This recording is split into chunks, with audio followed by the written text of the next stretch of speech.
Sebagaimana juga Rasulullah mengatakan dalam hadis qudsi, takhalaqu bi akhlaqillah, berakhlaklah kamu dengan akhlak Allah. Jadi akhlaklah ini penyayang, bukannya dia penyayang kepada orang-orang Islam saja, orang-orang kafir juga sayang, diberikan makanan dan tuntunan. Jadi karena sayangnya ini luar biasa. Jadi penyayang inilah penyebab maka orang sayang kepada kita. Kalau kita tidak ada sifat penyayang, orang lain tidak akan sayang. Maka diajarkan kepada Anda berakhlak yang bagus di dalam ilmu ketasawufan, kesucian. Akhlak yang bagus, bahwa tidak ada hak kita pada orang, yang ada hak orang pada kita. Walaupun pamannya ibu-ibu yang terhormat, yang ada hak bapak kepada kita, hak ibu tidak ada.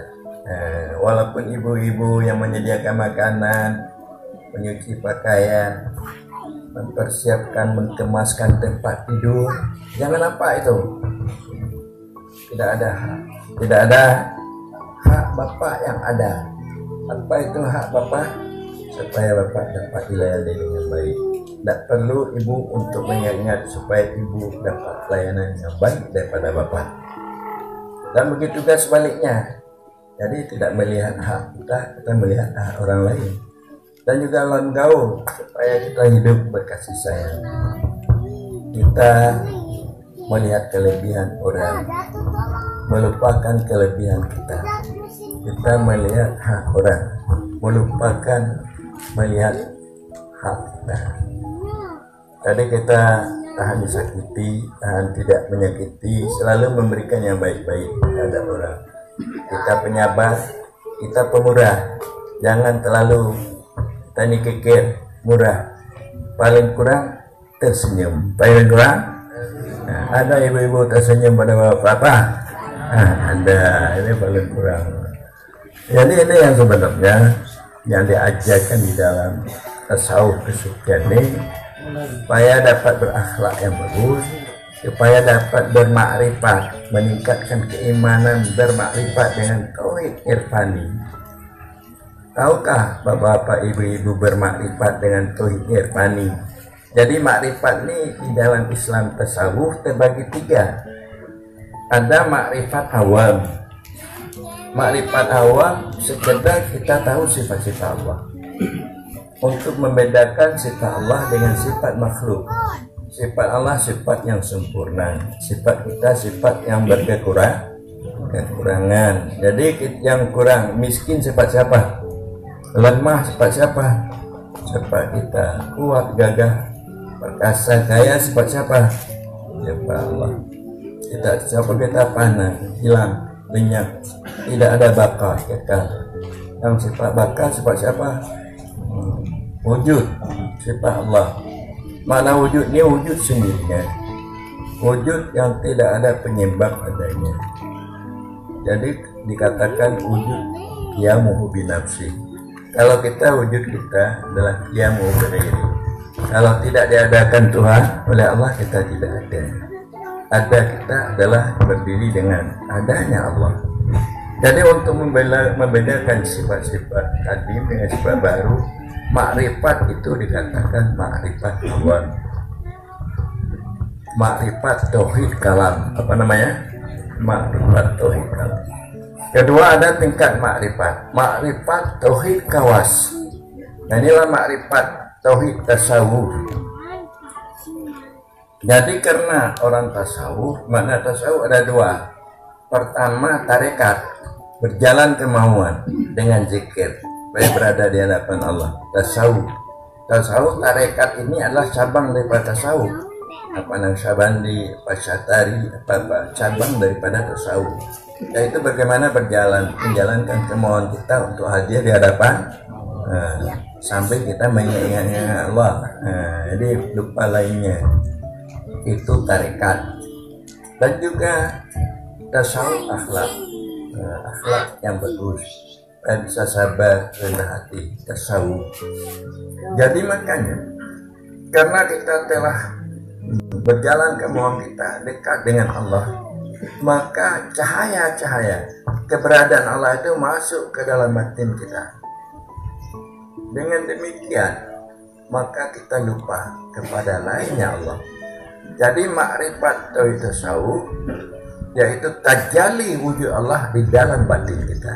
Nah, jadi penyebab kita bisa lupa kepada lainnya, lebih-lebih dalam kita salat, sembahyang, beribadah. Jadi makrifat tajalli keberadaan Allah, sifatnya, asmanya dalam batin kita, itu dikatakan makrifat tauhid tasawuf. Kalau makrifat tauhid kalam, sekedar tahu kita sifatnya. Kalau kita makrifat tasawuf, kita berada di hadapannya, terlihat kebagusan dan kebaikannya. Umpamanya, saya tahu Bapak Wakil Bupati. Oke, Bapak ubah sifatnya, dia pintar, dia begini, dia pula peduli kepada masyarakat, singkir, umpama itu sifatnya. Tapi saya belum berada di hadapannya, belum ada cahaya kebagusannya itu masuk ke dalam batin saya.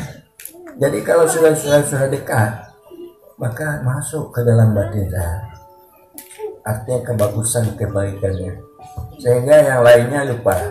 Kadang-kadang Pak Sekda lupa waktu saya teringat kepada Pak Wakil Bupati, betul kan? Bisa lupa Pak Sekda, Gubernur? Bisa, itu mau.